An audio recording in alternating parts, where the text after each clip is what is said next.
என்னன்னு தெரியலடா, ஒரு மாதிரி இருக்கு. என்னென்னமோ நினைப்பெல்லாம் வருதுடா. நம்மளும் தான் நாயா உழைக்கிறோம், சம்பாதிக்கிறோம்.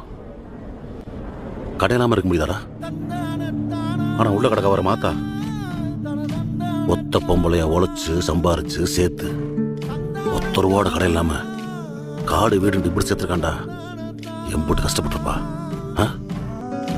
உனக்கெல்லாம் தெரியாதடா செல்வம். அப்படி ஆத்தாவத்தில் நிறமாத்த பய நம்ம கிழவன் மதுரை பெரிய ஆஸ்பத்திரியில் மேலுக்கு முடியாம கிடந்தாரு.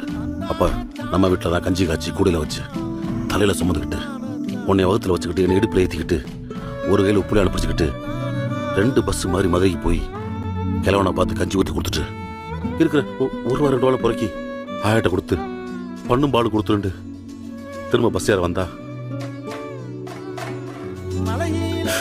ஆத்தா கையில நாளா கூட இல்லடா.